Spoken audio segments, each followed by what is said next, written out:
Entonces, la gracia y la paz sea con todos mis amados hermanos. Estamos aquí en esta live, la número 27, compartiendo aquí el libro de Apocalipsis, Apocalipsis y Misterio. Y hoy estamos llegando a un punto clave que es, prácticamente por decirlo de alguna manera, el final del libro de manera cronológica, que sería la parte de la sexta trompeta y la séptima trompeta. La séptima trompeta pues es la consumación de todas las cosas, ¿sí? Entonces cronológicamente el libro de Apocalipsis, él va desde el capítulo 1 hasta el capítulo 11. Allí en el capítulo 11 pues acabarían todos los temas, acabarían todo lo que se tendría que hablar. Y a partir del capítulo 12 hasta el capítulo 22, que sería la segunda parte del libro, pues entonces el apóstol Juan va a comenzar a dar detalles al respecto de cosas y de personas específicas. Entonces, por ejemplo, después de finalizando el capítulo 11, entonces nosotros vamos a tener un capítulo específico al respecto de Babilonia, ¿sí? La Gran Babilonia. Vamos a tener dos capítulos específicos al respecto de la Nueva Jerusalén. Vamos a tener un capítulo específico al respecto del Anticristo, capítulo específico al respecto de el falso profeta. Y así de esa manera, entonces, nosotros estaríamos concluyendo lo que sería el libro de Apocalipsis, ¿sí? Entonces, los capítulos del 12 al 22 es como si Dios diera un zoom y allí comenzara a explicar detalles de cosas que acontecieron en los capítulos del capítulo 1 hasta el capítulo 11. Y hoy nosotros vamos a ver pues este final del capítulo 11. Vamos a ver aquí, vamos a ir al libro de Apocalipsis, mis amados hermanos, con la palabra de Dios. Vamos a ver hoy el capítulo 11. Entonces el capítulo 11, él nos habla respecto de los dos testigos y la séptima trompeta. Ahora, nosotros tenemos en el capítulo 9, tenemos las trompetas de eh, mm, las trompetas hasta la sexta trompeta, ¿sí? La quinta y la sexta trompeta. Pero hay una cosa interesante en el capítulo 8, versículo 13, que se han tocado las primeras cuatro trompetas. El Señor dice así: miré y oí un ángel que volaba en medio del cielo y decía a gran voz: ay, ay, ay, de los que habitan en la tierra a causa de los otros toques de trompeta que están para tocar los tres ángeles. Entonces, aquí este versículo nos está diciendo que esas últimas tres trompetas son llamadas de ay o ayes, ¿sí? Es una expresión de angustia, de dolor, ¿cierto? Y si tú miras aquí en el capítulo 11, versículo 14, que se está refiriendo a los dos testigos, capítulo 11, versículo 14 dice: el segundo ay pasó. O sea, entonces nosotros podríamos decir que la sexta trompeta, ella comienza en el capítulo 9, versículo 14. Viene la sexta trompeta, ¿sí? Que son los 200 millones de demonios que van a ser liberados. El capítulo 10 sería un paréntesis, y el capítulo 11, esta parte de los dos testigos, desde el versículo 1 hasta el versículo 14, pues estos dos testigos harían parte de la sexta trompeta. Los dos testigos serían parte de la sexta trompeta. Eso fue una de las cosas que yo me percaté hoy meditando la palabra, ¿sabes? Cuando nosotros meditamos la palabra, pues vamos descubriendo nuevas cosas. Yo le he insistido mucho a los hermanos: no leas tu Biblia como si tu Biblia fuera una novela.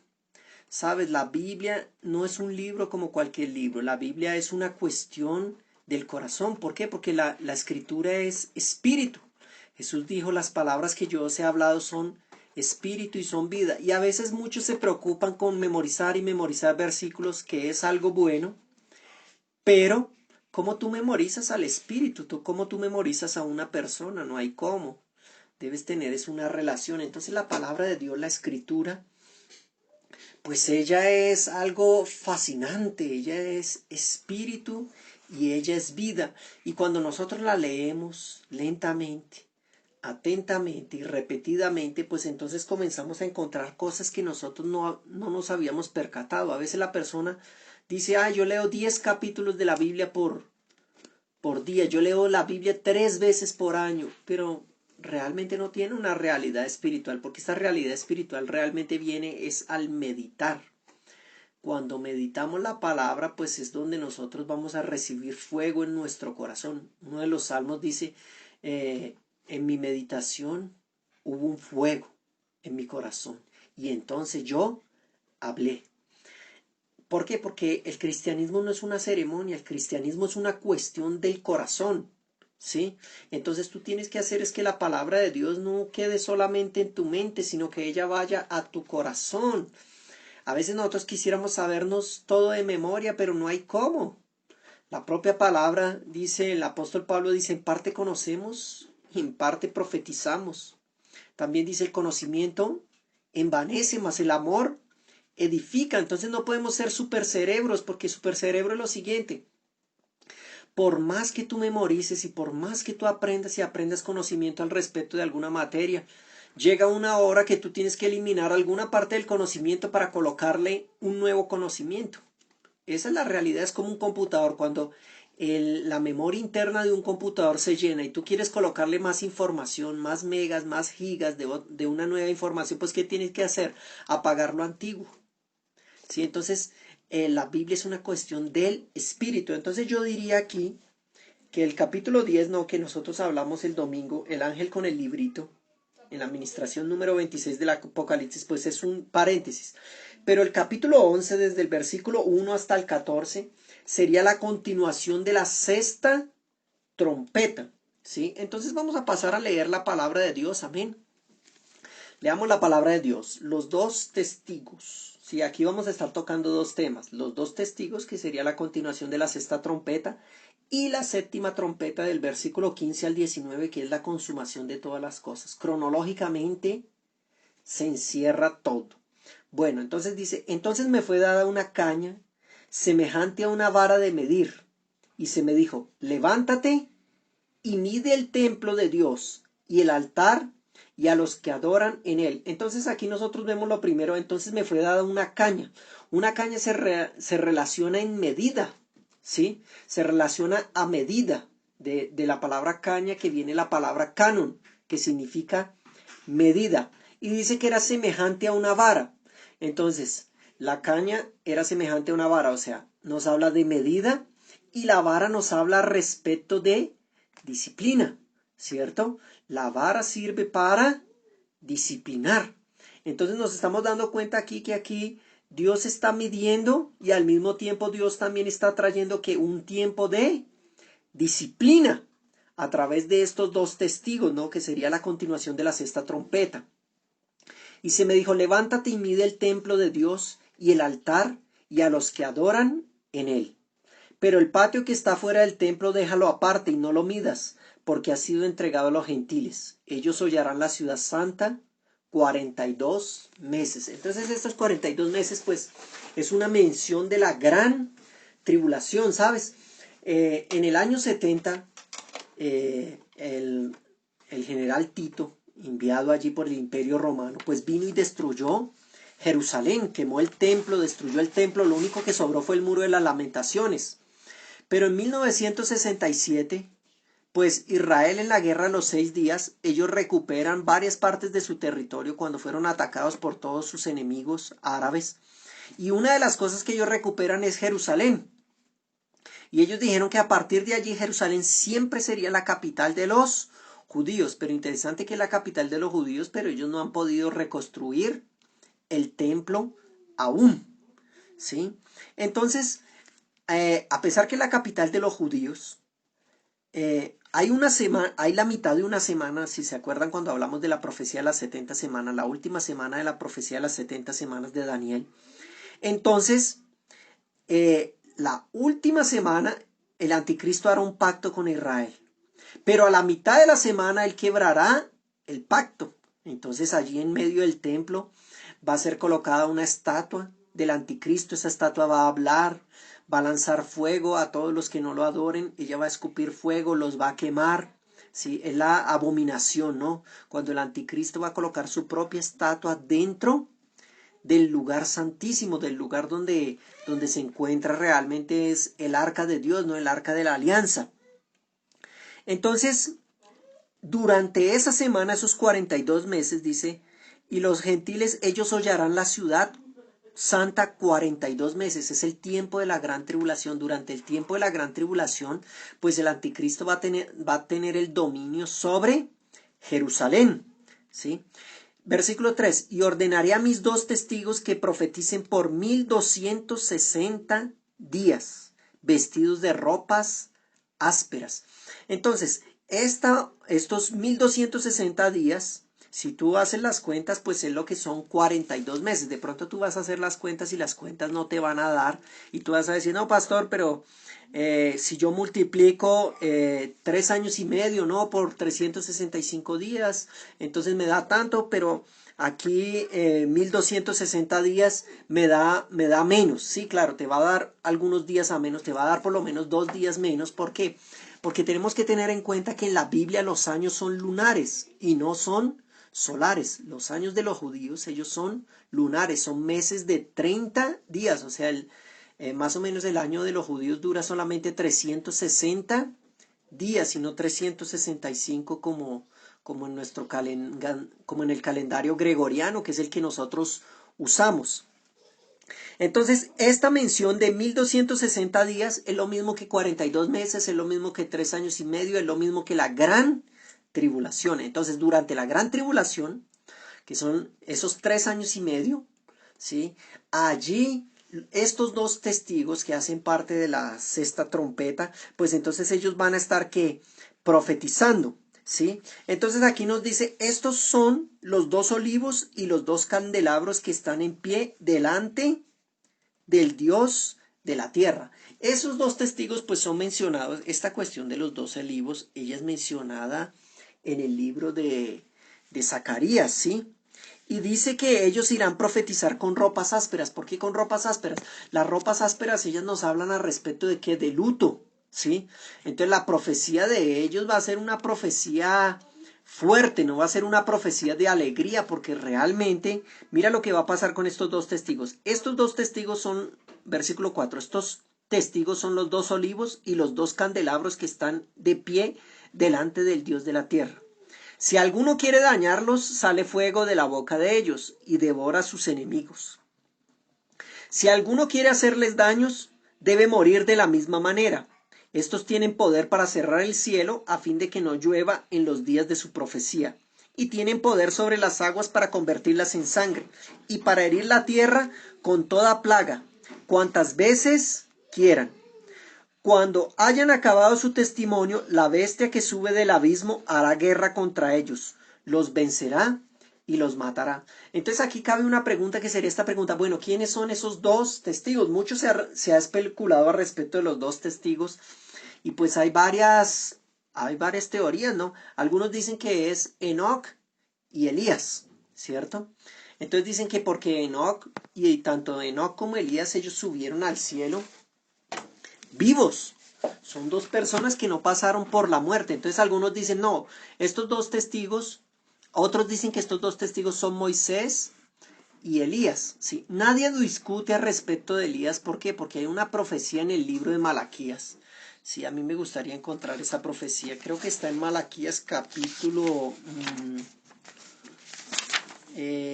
Malaquías, vamos a ver, Malaquías capítulo 4, versículo 5. Miremos aquí, Malaquías capítulo 4, versículo 5, pues para que podamos ilustrar, es el último libro del Antiguo Testamento. Malaquías capítulo 4 y versículo 5. ¿Sí? Si tienes tu Biblia, puedes buscar ahí Malaquías capítulo 4, versículo 5, dice: yo os envío al profeta Elías antes que venga el día de Jehová, grande y terrible. Entonces nadie discute que uno de esos 2 testigos sea el profeta Elías. ¿Por qué?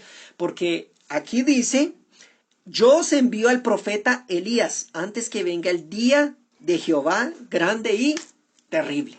Ahora, la discusión es entre si el otro testigo sería Enoc o sería Moisés. La cuestión es que aquí, esta profecía de las 70 semanas de Daniel, ¿no?, que tiene su cumplimiento final aquí en la gran tribulación, la última semana de Daniel, pues se refiere, es una profecía dada a los judíos, al pueblo de Israel. Y Enoc, realmente él es un patriarca, él es el séptimo después de Adán. Entonces él no está muy relacionado con Israel, porque Israel tiene su nacimiento solamente a partir de Abraham, ¿sí?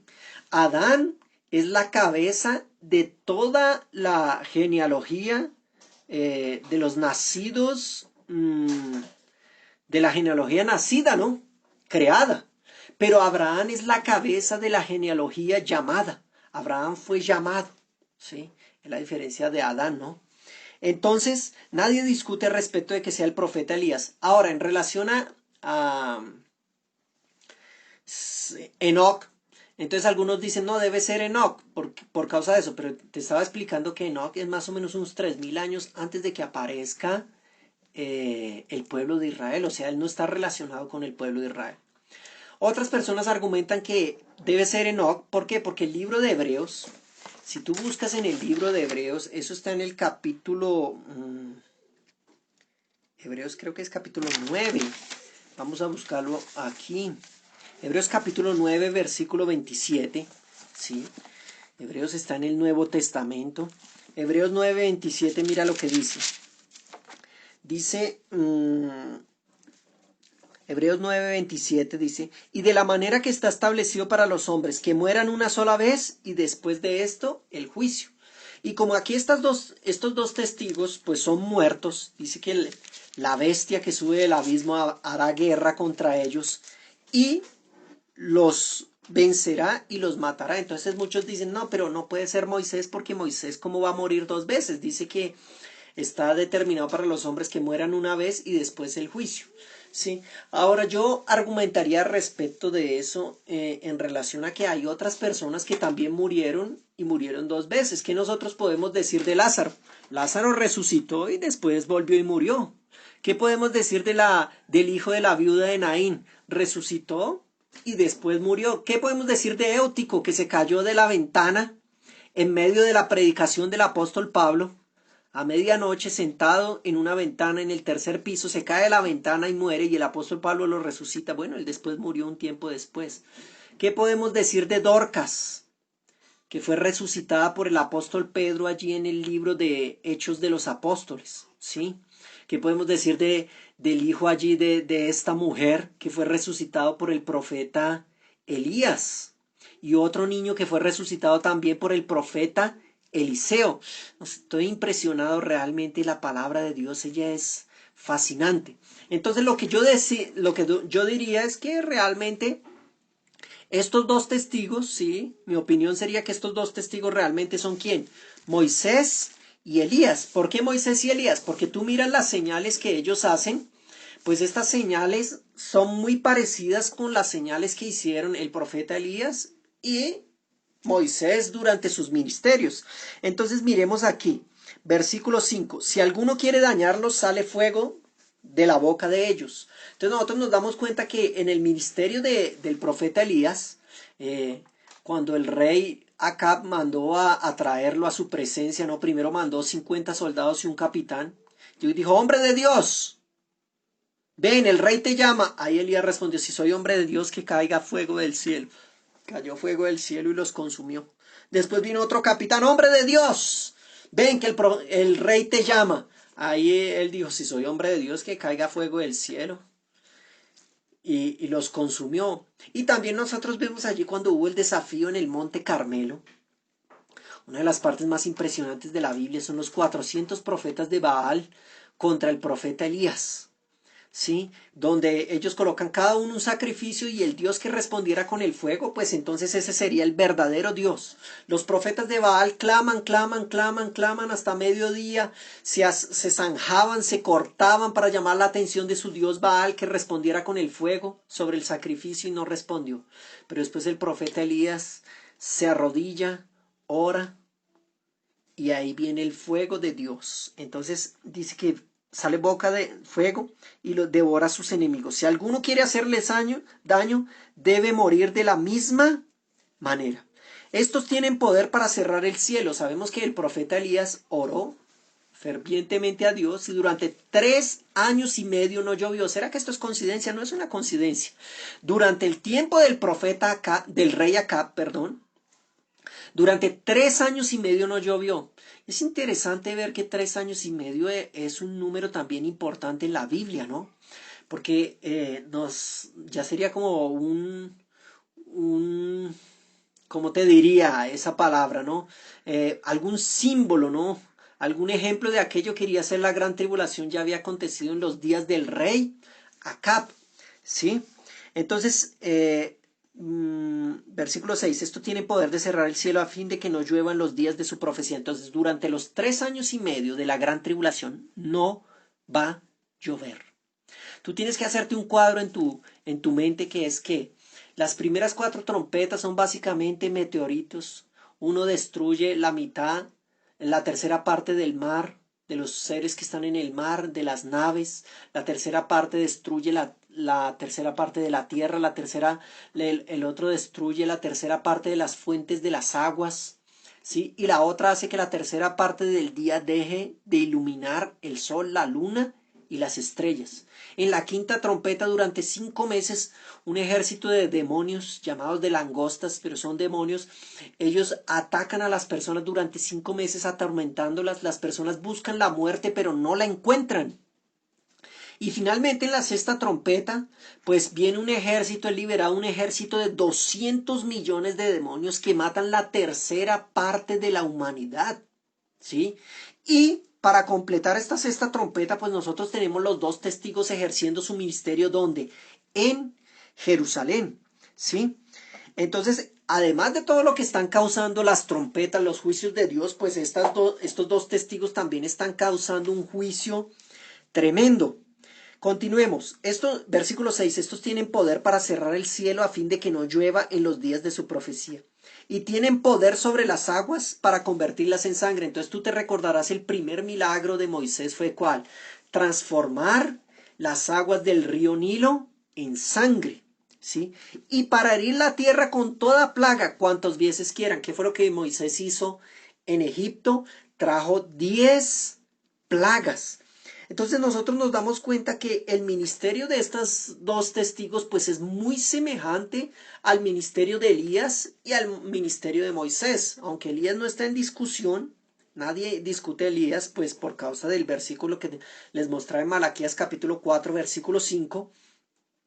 Moisés es discutido, pero aquí nosotros nos damos cuenta que realmente debe ser Moisés. Ahora, si tú miras, otro de los argumentos, ¿cuál es? Tú ves el ministerio de Jesús, ¿sí? En el ministerio de Jesús, allí en Mateo capítulo 17, en el monte de la transfiguración, Jesús llama a Jacobo, a Pedro y a Juan, sus discípulos más íntimos, y los lleva al monte de la transfiguración. Él se transfigura, ¿sí? Viene una nube allí y aparece ¿quién? Moisés y Elías, ¿cierto? Ahora, otra de las cosas que nos dice el libro de Judas es que Satanás contendía contra el arcángel Miguel por el cuerpo de Moisés. Porque Moisés, interesante que la muerte de Moisés, Dios le dice, ve, sube allí al monte Nebo, y él muere, y Dios entierra a Moisés. Nadie sabe el lugar donde Moisés fue enterrado. Interesante, ¿no? Entonces dice que el diablo y Miguel contendían por el cuerpo de Moisés, ¿cierto? Tal vez es porque Moisés tiene un propósito, ¿sí? Hay una segunda parte en su ministerio, igual que el profeta Elías, una segunda parte que es aquí durante la gran tribulación. Tanto Moisés y Elías van a estar profetizando. Una cosa importante es que el ministerio de Jesús pues tiene cierta relación con el ministerio del profeta Elías y de Moisés aquí, porque el ministerio de Jesús también fue ¿cuánto tiempo? 3 años y medio. ¿No te parece eso algo sorprendente? Bueno, vamos aquí al versículo 7. Cuando hayan acabado su testimonio, la bestia que sube del abismo, sí, aquí se está hablando, debe ser del anticristo, sí, la bestia que sube del abismo, hará guerra contra ellos, los vencerá y los matará. Entonces la bestia va a matar a Moisés y a Elías. Sus cadáveres estarán en la plaza de la gran ciudad que en sentido espiritual se llama Sodoma y Egipto. Entonces en ese tiempo Jerusalén va a ser comparada a Sodoma y a Egipto, porque imagínate, en el lugar santísimo va a estar la estatua del anticristo siendo adorada por muchos, ¿sí? Entonces aquí es comparada Jerusalén a Sodoma y a Egipto, donde también nuestro Señor fue crucificado. Entonces no nos cabe ninguna duda respecto de que se está refiriendo de Jerusalén. Entonces el ministerio de los dos testigos va a ser donde, en Jerusalén. Gentes de todo pueblo, tribu, lengua y nación verán sus cadáveres por 3 días y medio y no te permitirán que sean sepultados. ¿Por qué no permitirán que sean sepultados? Porque imagínate, el diablo llegó y supuestamente él logra que Jesús sea crucificado, ¿sí? Digo supuestamente porque realmente él pensaba eso, ¿sí? Pero realmente, ¿qué era lo que había pasado? Era un propósito de Dios. Entonces él pensará, no, dejé que este fuera sepultado y mire lo que pasó, resucitó al tercer día. Entonces a estos dos los voy a dejar en la plaza pública para que todo el mundo mire cómo sus cadáveres se pudre, ¿sí? Entonces no permitirán que sean sepultados, van a quedar allí en la plaza pública en Jerusalén el cadáver de Elías y el cadáver de Moisés.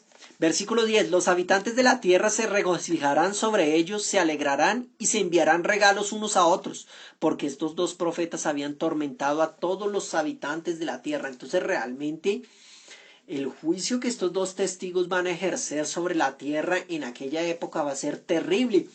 Al punto que cuando ellos dos mueren, pues la gente se va a mandar regalos. Mire, le doy este regalo, uy, por fin se murieron esos, por fin los mataron, por fin acabaron con ellos. O sea, se van a alegrar de la muerte del profeta Elías y del profeta Moisés, ¿sí? Versículo 11. Pero después de 3 días y medio, interesante que la resurrección de Lázaro fue 4 días, la de Jesús fue 3 días, pero la resurrección de Moisés y Elías va a ser después de 3 días y medio. El espíritu de vida enviado por Dios entró en ellos. ¿Sabes qué es lo que da vida, mis amados hermanos? Es el espíritu. La Biblia dice que cuando fue resucitada la hija de Lázaro, sí, otra de las resurrecciones, esa no la mencioné en los ejemplos que yo di al respecto de resurrecciones, pero la menciono ahora.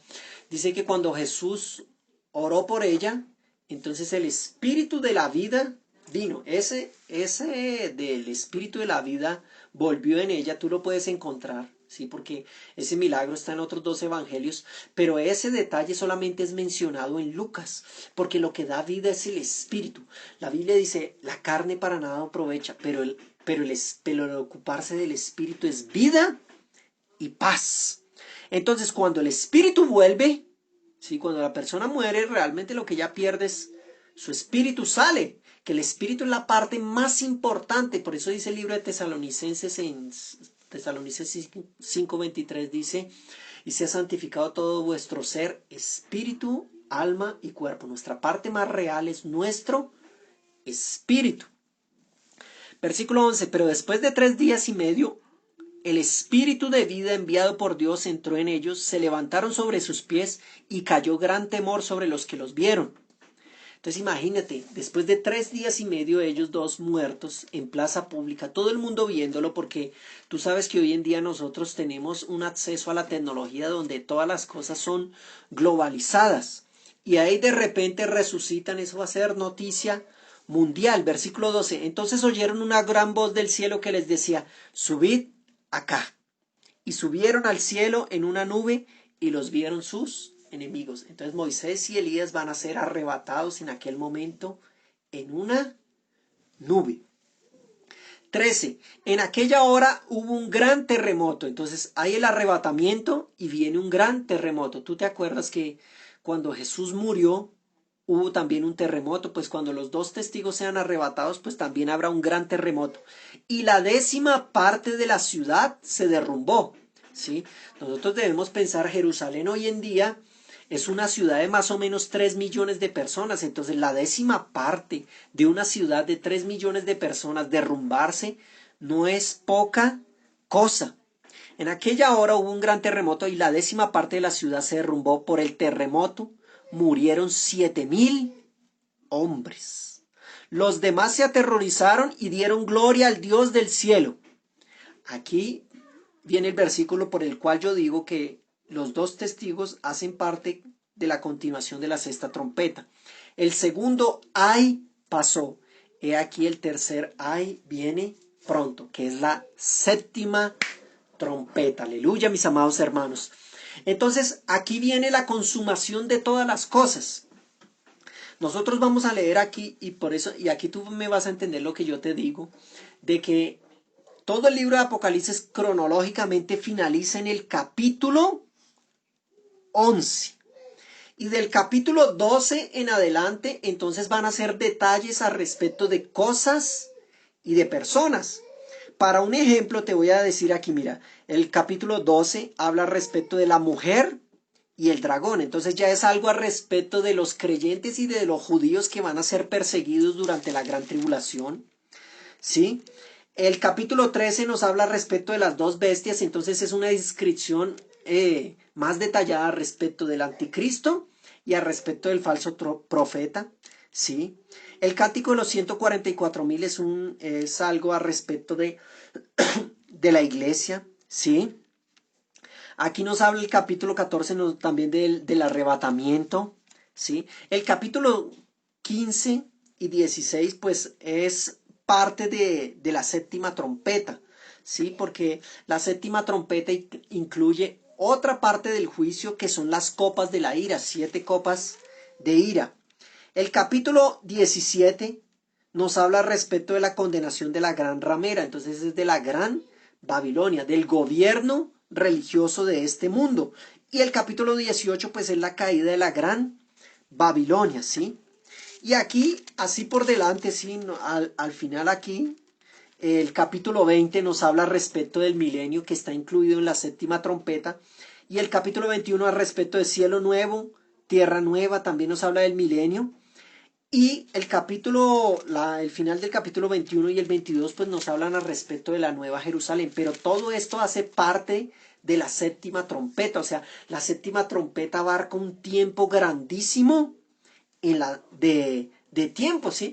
¿Por qué? Porque yo pensaba antiguamente que el toque de la trompeta era un toque así, tú, y ya, listo. Pero no, realmente es un toque continuo, ¿sí? Porque la Biblia dice, por ejemplo aquí, miren, en el capítulo 10, versículo 7 dice, sino que en los días de la voz del 7º ángel, cuando él comience a tocar, o sea, ese cuando él comience se refiere parece que se está refiriendo a algo que va a comenzar a tocar y va a durar un tiempo, porque por ejemplo la 5ª trompeta, ¿sí?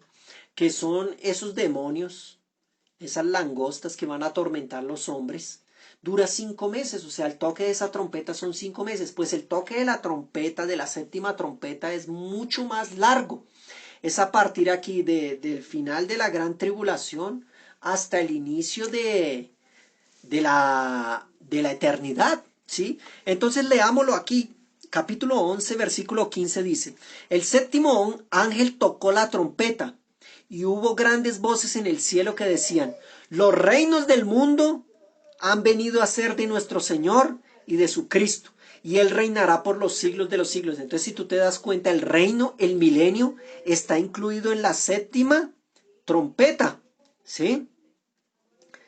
Los 24 ancianos que estaban sentados en sus tronos delante de Dios se postraron sobre sus rostros y adoraron a Dios diciendo, te damos gracias, Señor Dios Todopoderoso, el que eres, que eras y que has de venir, porque has tomado tu gran poder y has reinado. Las naciones se airaron y tu ira ha venido. Entonces tu ira ha venido, pues nos habla respecto del capítulo 16, que son las copas de la ira que van a ser derramadas también sobre la tierra, específicamente sobre el imperio del anticristo. Entonces nos damos cuenta que aquí incluye también esa parte del Apocalipsis, ¿sí?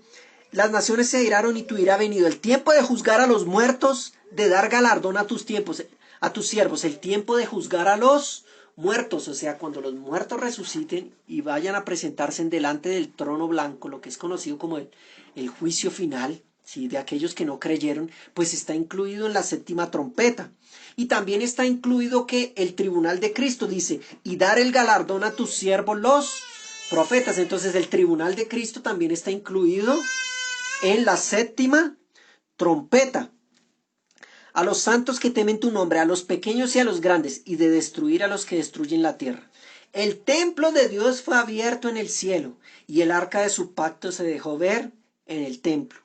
Hubo relámpagos, voces, truenos y un terremoto, y granizo grande. Entonces esta parte del templo de Dios fue abierto en el cielo, y el arca de su pacto se dejó ver, pues se refiere a la Nueva Jerusalén. Entonces la séptima trompeta, pues ella abarca un tiempo así grandísimo, porque es la consumación de todas las cosas, ¿sí?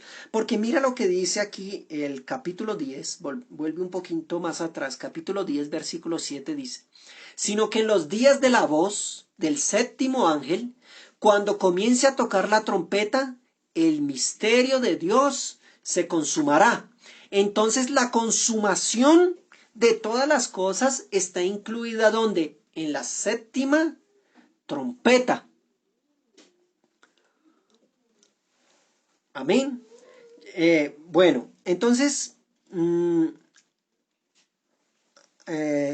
aquí me están haciendo una pregunta, ¿sí? Aquí me están haciendo una pregunta, voy a responderla aquí, bueno, va a quedar grabada, no importa. Dice, pastor, una pregunta, me preguntaron si nuestra alma continúa la misma cuando estemos en la eternidad, si aún vamos a tener mente, voluntad y emociones, libre arbitrio. Bueno, la verdad es la siguiente, el propósito de Dios, hablando primero, voy a responder la pregunta de atrás para adelante. El libre arbitrio, pues él siempre fue la voluntad de Dios. El hombre siempre tuvo libre arbitrio desde el inicio.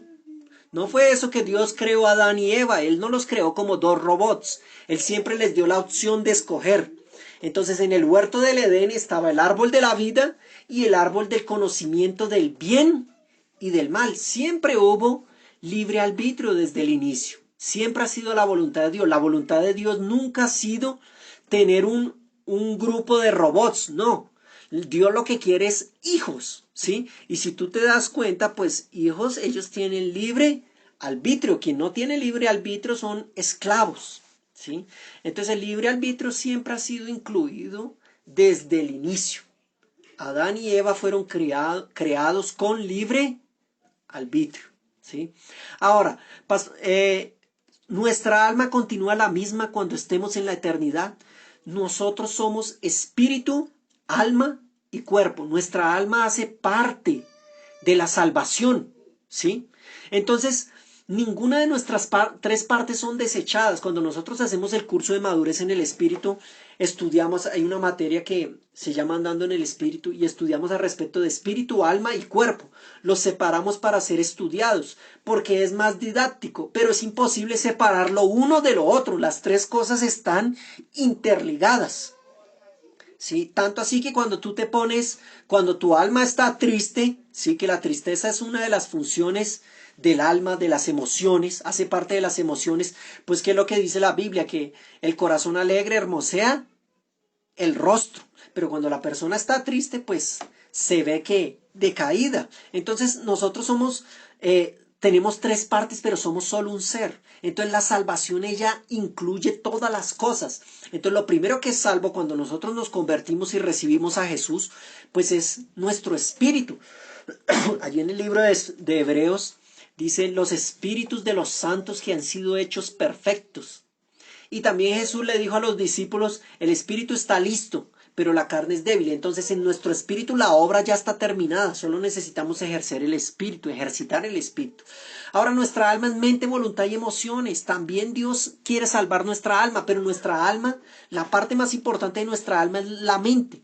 ¿Y cómo Dios salva nuestra alma? Es a través de un proceso, que ese proceso es la transformación. Cuando tú lees la palabra, oras, cuando tú crees en la Biblia, entonces tu mente comienza a ser transformada. Cuando tu mente es transformada, pues tus emociones y tu voluntad son transformadas. Tú pasas a sentir diferente y a obrar diferente tu voluntad, ¿sí? Entonces el alma hace parte también de la salvación.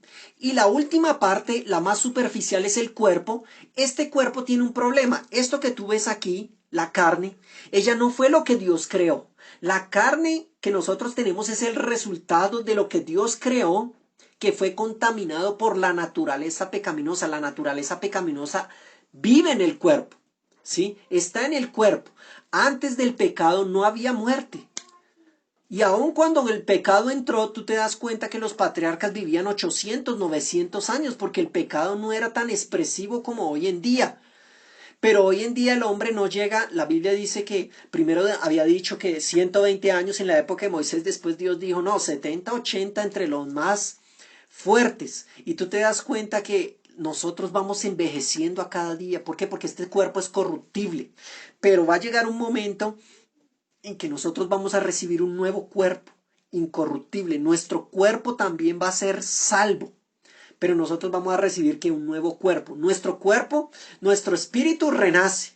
Nuestra alma es transformada, pero nuestro cuerpo no puede ser mejorado. Por eso que tu cuerpo, por más cremas que tú te eches, por más cosas que hagas, pues él continúa envejeciendo. Y si tú das lugar a la carne, pues vas a caer en el pecado. Porque el cuerpo no tiene remedio, este cuerpo va a ser destruido. Nosotros vamos a recibir un nuevo cuerpo. Amén. Entonces, esta séptima trompeta, pues es el final de todas las cosas. Por decir de alguna forma, nosotros hemos llegado al final de Apocalipsis. Y a partir de aquí, pues nosotros vamos a comenzar a ver detalles. Aún hay bastante camino por recorrer, amén. Hemos llegado a la administración número 27. Pero más o menos yo creo que vamos a tener unas 45 ministraciones si Dios no lo permite. Pero lo importante es que tú te alimentes del libro de Apocalipsis. Amén. Vamos a hacer aquí una oración. Amén. Vamos a tener una palabra de oración. Señor Jesús, te pedimos que nos dé revelación, Señor. Continúanos dando revelación, Señor. Ayúdanos a tener entendimiento, Señor, de las cosas que están por venir, Señor. De las cosas que nos revela tu palabra, Señor. Líbranos, Padre, de ser personas que no escudriñan las escrituras, Señor. Porque si tu palabra colocó estas cosas, es importante también que nosotros las conozcamos, las entendamos y nos alimentemos de ellas, Señor. Te pido que traigas revelación sobre la vida de cada uno de mis hermanos en este tiempo a respecto del libro de Apocalipsis. En el nombre de Jesús. Amén.